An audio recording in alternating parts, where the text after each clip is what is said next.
वो करेंगे इन्वेस्ट। मैं थोड़ा इन्वेस्ट करूंगा सर, कि जी इतना इक्विटी में डालिए मेरा पैसा और इतना यहां डालिए। सर सरकार इन्वेस्ट करती है, सरकार कर रही है ना। अब सरकार ये मान रही है कि हम 50% आपको आपकी बेसिक का पेंशन के तौर पर नहीं दे पाएंगे, इसीलिए तो गारंटी लेकर आई। गारंटी एनपीएस में कोई गारंटी नहीं थी सर। आज के दिन लोगों को 50% से ऊपर की कमाई हो रही थी। जो आप डाटा दे रहे हो, कई ऐसे डाटा मैं कल आप कर लो, मैं आपको डाटा निकाल के दूंगा 50% से ज्यादा का ऐसा कहीं नहीं हो रहा। ये आज आपको वादा करता हूं कि बहुत लोग एनपीएस में रहेंगे, क्योंकि 50% से ज्यादा लोगों को लाभ मिला है शेयर मार्केट से। 50% अगर आपकी बेसिक का 50% से ऊपर किसी को पेंशन मिली हो तो नीचे अनुज नीमरी नंबर फ्लैश करिए, अभी मांगिए उनसे जानकारी, अभी मांगिए। और एक जानकारी नहीं मिलेगी, एक व्यक्ति नहीं मिलेगा।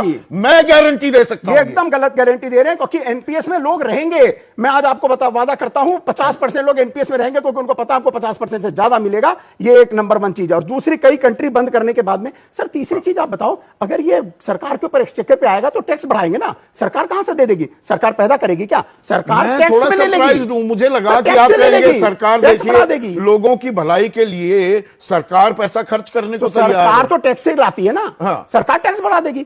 आप ये चाहते हो कि सरकार टैक्स बढ़ाए? तो टैक्स बढ़ाएगी ना? नहीं बढ़ाएगी। अच्छा, अब नहीं बढ़ाएगी, क्योंकि ये ऑलरेडी 50% से ऊपर लोगों को मिल रहा है, इसलिए नहीं बढ़ाएगी। जिन लोगों का है उतना सरकार के पास आज के दिन स्पेस है। मैं अभी कंफ्यूज हूं, तो ये यूपीएस का पैसा कहां से आ जाएगा? पेड़ पे उगेगा? संदीप जी, बहुत अच्छा मुझे लगता है ये मुद्दा है, और मैं राजनीति की बातें न करके मैं सार्थक बात करना चाहता हूँ। 3 तरह की स्कीम है। एक ओल्ड पेंशन स्कीम है, एक न्यू पेंशन स्कीम है, जो 2003 में जब अटल बिहारी वाजपेयी प्रधानमंत्री थे उनके कार्यकाल में लाया गया, और मनमोहन सिंह की सरकार ने भी इसको जारी रखा। और अब तीसरा जो है जो यूपीएस है, यूनिफाइड पेंशन स्कीम है। निश्चित रूप से अगर राजनीतिक व्यक्ति के रूप में मैं नहीं बोलना चाहता हूं, अगर मेरी बात करें, अगर मेरी व्यक्तिगत पसंद की बात करें, तो स्वाभाविक है जो ओल्ड पेंशन स्कीम था वो सबसे बेहतर था। लेकिन क्या होता है, समय परिस्थिति के अकॉर्डिंग, समय परिस्थिति की जब मैं बात करता हूं तो राजनीतिक परिस्थिति भी होती है। मैं आपकी बात को जो है सो मैं एक्सेप्ट करता हूं इस बात को। राजनीतिक परिस्थिति के साथ साथ देश की जो आर्थिक स्थिति होती है उसके भी नहीं, ये रायता फैला दिया ना। एक मिनट माधव, आप बिल्कुल, आपने अपनी बात बिल्कुल क्लैरिटी से आप कह रहे हैं, पर ये तो रायता फैल गया ना भाई। 50% आपको मिल जाएगा बेसिक का, पर आपकी मौत हो जाती है तो आपके पति या पत्नी, जो भी कर्मचारी महिला भी होती हैं, तो उनको 60% ही मिलेगी पेंशन। ओपीएस में तो पूरी मिलती है, ओल्ड पेंशन स्कीम में आपको योगदान देने की जरूरत नहीं। तो बहुत सारे फर्क भी हैं यहां पर। निश्चित रूप से संदीप जी, मैंने यही कहा ना कि जो ओपीएस है सबसे बेस्ट है, मैं उसमें डिनाई नहीं कर रहा हूं। लेकिन जो यूपीएस है, जो अभी नया स्कीम कल ही लाया गया, निश्चित रूप से जो बाजार की अनिश्चितताएं हैं उसको वो दूर करती है। क्योंकि जो एनपीएस था, एनपीएस में बहुत सारा पैसा, तो बाजार की अनिश्चितताएं हैं ना, आप मान रहे हैं। राजेश शर्मा यहां पर डटे हुए हैं, इन्होंने खूंटा गाड़ रखा है। ये भी ग्रामीण पृष्ठभूमि से आते हैं आपके और मेरी तरह, ये हिलने को तैयार नहीं है, ऐसा खूंटा गाड़ा है। ये कह रहे हैं नहीं जी, एनपीएस में 50% से ज्यादा रिटर्न मिल रहे हैं, पेंशन 50% से ज्यादा मिल रही है लास्ट ड्रॉन बेसिक सैलरी की। संदीप जी, मेरी बात पूरी नहीं हुई। मैं कह रहा हूं कि जो एनपीएस का था, एनपीएस में बहुत सारा चीज शेयर मार्केट पे डिपेंडेंट था। और अपने जो इंडियन कल्चर है उसमें 2 तरह के लोग हैं। बहुत सारे लोग कंजर्वेटिव होते हैं जो स्टॉक मार्केट को नहीं समझ पाते। आपने सही कहा कि स्टॉक मार्केट में लगाने का काम तो सरकार का था, न कि जो है जो पेंशनधारी है उनका काम था। लेकिन सरकार भी एक कैलकुलेटिव ही रिस्क लेती है। तो सरकार और जो जितने भी इस तरह के संगठन थे, जो कर्मचारियों से रिलेटेड संगठन थे, उनकी कहीं ना कहीं यह मांग थी कि पुराने जो पेंशन स्कीम है उसको लाया जाए। तो स्वाभाविक है पुराने पेंशन स्कीम को तो नहीं लाया जा सकता आज के दिन में, तो उसी को कुछ इंप्रूव करके, कुछ एक भरोसा देके, निश्चित रूप से जो नई स्कीम है उसमें एम्प्लॉई नहीं, उसमें आप मुझे समझाइए, आप कॉर्पोरेट वर्ल्ड का भी हिस्सा रहे हैं, बड़ी डेजिग्नेशंस पर आप रहे हैं, बड़े बड़े फैसले भी लिए माधव। अब ये पीएफआरडीए जो है, pension fund regulatory and development authority जो है, पैसा तो उसके पास है एनपीएस का, उसने लगा दिया बाजार में। मैं हूं सरकारी कर्मचारी, मैं एनपीएस से यूपीएस में जाना चाह रहा हूं, पैसा तो वहीं रहेगा ना पीएफआरडीए में, वहीं से रिटर्न जो मिलेंगे, अगर वो कम मिलेंगे तो सरकार उसमें और पैसा जोड़कर मुझे 50% देगी। यही है ना? यही है कि कुछ और अभी इसमें पेंच आ जाएगा? नहीं संदीप जी, मैं वही कह रहा हूं जो अभी प्राइमा फेसी तो जो आप कह रहे हैं, मुझे भी वही लगता है कि उसी तरह के कुछ होंगे, लेकिन जब तक विस्तृत रूप से उसको नहीं पढ़ा जा सकता, पूरी रिपोर्ट अभी आई नहीं है, पूरी स्कीम के बारे में मैंने भी पढ़ा नहीं, तो एक पूरा जब अध्ययन और आकलन करेंगे तब उस पर मैं पूरी तरह जो है सो बता सकता हूं कि एग्जैक्टली क्या होने जा रहा है। लेकिन प्राइमा फेसी मुझे भी लगता है, मैं आपके बातों से सहमत हूं कि वैसा ही कुछ होने जा रहा है। लेकिन देखिए, नई स्कीम का स्वागत करना चाहिए संदीप जी, आप भी जानते हैं, आपको भी अर्थव्यवस्था का स्वागत करना चाहिए, या ये तलवार जो लटकी हुई थी उसको हटाने का एक कदम है, बेसिकली विंडो ड्रेसिंग कर दी। देखिए, तलवार समय परिस्थिति के अकॉर्डिंग, कोई भी राज्य सरकार हो चाहे केंद्र सरकार हो, जिसमें मैंने राजनीतिक परिस्थितियां की भी बात करी, बहुत कम ऐसे पॉलिटिशियन होते हैं जो एक्सेप्ट करते हैं उस चीज को। मैं तो एक्सेप्ट कर रहा हूं कि राजनीतिक परिस्थिति हो चाहे आर्थिक स्थिति हो, सबका आकलन करते हुए कोई भी सरकार, चाहे केंद्र की सरकार हो, राज्य की सरकारें हो, समय समय तो पर ऐसे में माधव आनंद, अब मैं एक अहम सवाल आपसे पूछूंगा और छोटा सा एक जवाब मैं चाहूंगा राजेश से भी।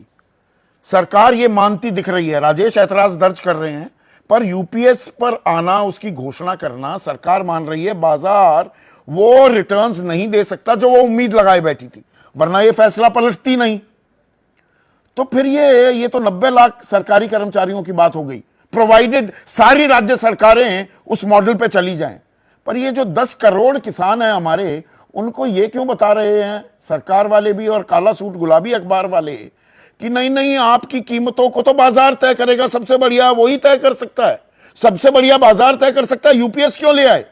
फिर तो एमएसपी भी लाइए ना। मैं कोई भी सवाल पूछूं, पहली लाइन आपकी यही रहेगी ना, इनकी 303 आती तो ये व्यवस्था ना आती, ये तो 303 नहीं आए, आप तो एक और आंकड़ा लिए घूमते हैं, आप तो 161 जमा 79 सीटें बताते हैं 240 को। पर आप जो बड़ा मुद्दा बना रहे थे, उस मुद्दे की काट ऐसी निकाली कि कांग्रेस, उनके तमाम नेता, नेतृत्व और मीडिया सेल अभी तक सर खुजला रहा है कि भेजें प्रवक्ता को, ना भेजें, भेजे तो वो क्या बोले और क्या ना बोले। ये असमंजस में तो डाल दिया कांग्रेस को।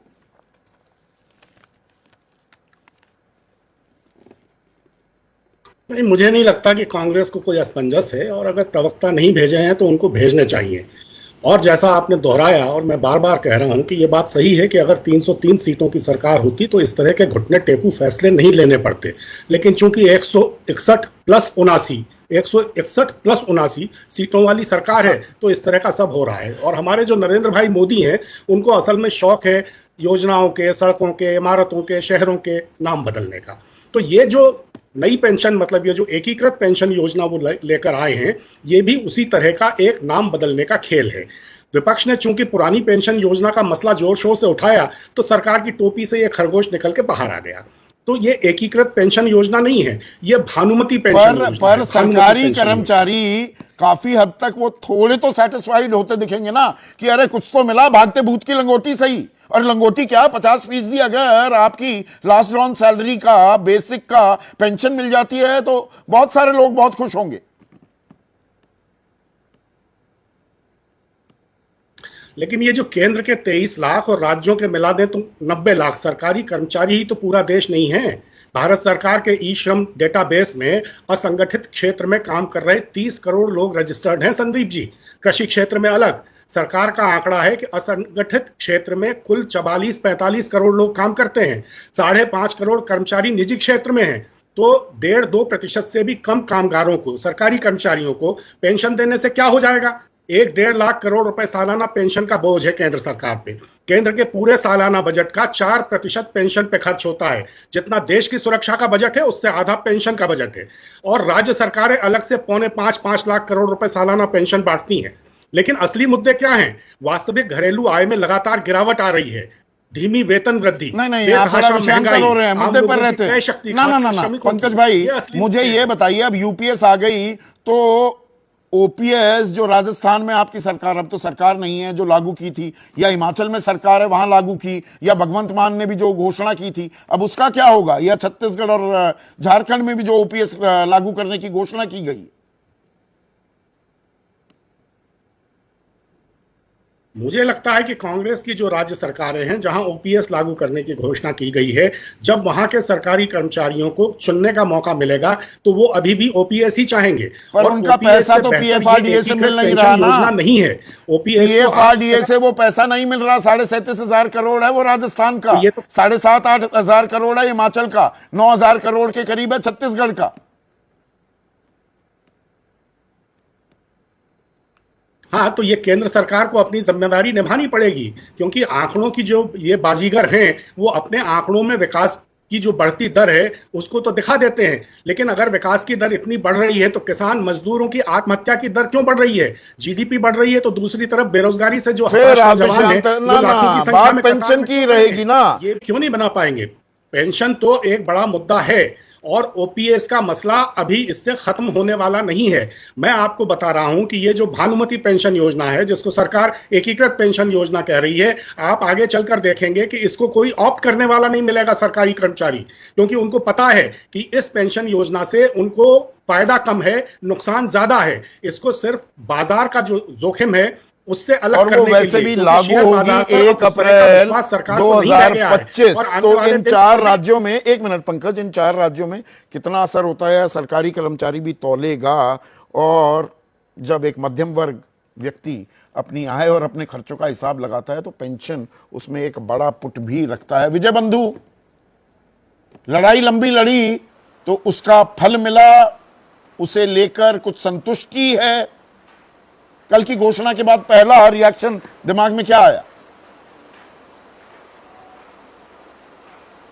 नहीं सर, जब कल घोषणा हुई है तो हम सब लोगों ने उसको पहले जानना चाहा कि इसमें है क्या क्या। जब हम लोगों ने उसका थोड़ा बहुत जो डिटेल आ पाया आप लोगों के माध्यम से, तो उसमें जानकर निराशा हुई और ज़्यादा हताशा आई। बल्कि अब तो समझ में आया कल से आज तक कि ये तो एनपीएस से भी खराब है। एनपीएस से यूँ खराब है कि 10% वहाँ कट रहा था, हमारा वापस आ रहा था। अब 10% ये वापस हमारा देने के बजाय ले लेंगे और बाद में कह रहे 6 महीने का वेतन देंगे।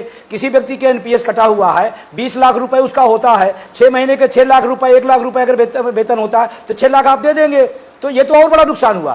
प्लस एक भी चीज इसमें बदली नहीं। एनएसडीएल काम करेगा, पीएफआरडीए बिल काम करेगा, 10% हमारी कटौती है वो चलती रहेगी, सारा कुछ तो वही है। सिर्फ नाम बदल देने से तो भाई नहीं हो जाता है। 50% और गारंटी मैं मांग आपको रहे थे बताऊं, आप। अभी आपके डिबेट आप में बैठने- देखिए, 2 बड़ी बातें थी विजय बंधु, जो आपकी 2 बड़ी मांगे थी। 50% दीजिए जो पुरानी पेंशन योजना में मिलता था, बेसिक पे, जो आखिरी बेसिक पे, उसका 50% दे दिया सरकार ने। दूसरा, महंगाई को भी उसका आकलन साथ में जोड़ो, वो भी दे दिया सरकार ने। अब ये थोड़ा है कि सरकार के पास कोई अलादीन का चिराग थोड़ा है। मैं कह रहा हूं, आपने कहा ना कि उसने डीए उन्होंने दे दिया, 50% दे दिया। तो मैं कह रहा हूं कि जब दे ही दिया तो फिर यूपीएस क्यों, ओपीएस क्यों नहीं? पुरानी पेंशन योजना सबसे बेहतर स्कीम है, लेकिन इसके बारे में कोई भी बोलना नहीं चाहता है। फिलहाल अगर हम बीजेपी प्रवक्ताओं के बारे में बात कर लें तो वो खुद पुरानी पेंशन योजना का लाभ तो ले रहे हैं, लेकिन खुद यूपीएस और एनपीएस की बड़ाई करते हुए नहीं थक रहे हैं। विपक्ष की बात करें तो विपक्ष अभी फिलहाल कह रहा है कि हाँ, पुरानी पेंशन योजना बहुत अच्छी स्कीम है, यूपीएस एनपीएस के बराबर नहीं कर सकती है। लेकिन विपक्ष का भी एक सवाल ये खड़ा हो जाता है विपक्ष के ऊपर कि जब 10 साल विपक्षी सरकार इस देश पे राज करके गई, उत्तर प्रदेश में सपा सरकार 5-6 साल राज करके गई, तो उस समय ये पुरानी पेंशन योजना बहाली का मुद्दा क्यों नहीं उठाया गया?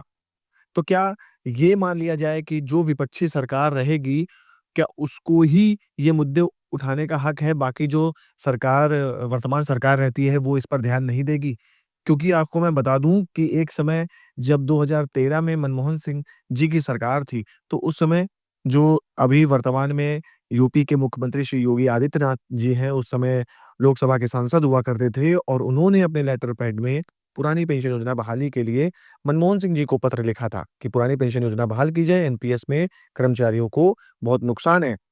परंतु आज जब वो खुद सीट में हैं, तो कर्मचारियों की पुरानी पेंशन योजना बहाली के बारे में किसी भी प्रकार की कोई चर्चा नहीं कर रहे हैं। तो क्या समझ लिया जाए कि विपक्ष का काम यही है कि ऐसे मुद्दे उखाड़ने जो अभी सरकार उनको पूरा नहीं कर रही है? दूसरी तरफ अगर हम बात करें तो हिमाचल के मुख्यमंत्री सुखविंदर सिंह सुक्खू जी अपने सरकारी कर्मचारियों को पुरानी पेंशन योजना का लाभ दे रहे हैं। लोग कहते हैं, रूमर्स ये उठते हैं, खबरें ये उठती हैं कि वहाँ पर ऐसे पुरानी पेंशन योजना देने से अर्थव्यवस्था बिगड़ी है, वहाँ पे कर्मचारियों को पूरा लाभ नहीं मिल पा रहा है, सैलरी समय पर नहीं आ रही है। लेकिन जब एक न्यूज़ इंटरव्यू में सुखविंदर सिंह सुक्खू जी से ये क्वेश्चन पूछा गया तो उन्होंने क्लियरली डिनाई कर दिया कि ऐसा तो कुछ नहीं है। सारे के सभी कर्मचारियों को समय पर सभी लाभांश दिए जा रहे हैं और उन्होंने बहुत ही अच्छे से एलैबोरेट भी किया था कि किस प्रकार से हम आगे इसकी तैयारी करेंगे और आने वाले समय में सरकारी कर्मचारियों को पेंशन देंगे। तो आई थिंक केंद्र सरकार को भी थोड़ा विचार करना चाहिए कर्मचारियों की पेंशन के लिए, अर्धसैनिक बलों की पेंशन के लिए। देखना बाकी ये है कि अब आगे क्या होता है, क्या नया कुछ निकल के सामने आएगा। जैसा ही कुछ आएगा मेरे चैनल के माध्यम से आप तक ज़रूर पहुँचाने का प्रयास करूँगा। फिलहाल खबर यही थी। मेरे तुरंत ये जानकारी अच्छी लगी तो प्लीज़ वीडियो को लाइक, शेयर, कमेंट ज़रूर करिए। मिलते हैं अगली वीडियो में, तब तक के लिए जय हिंद, जय भारत।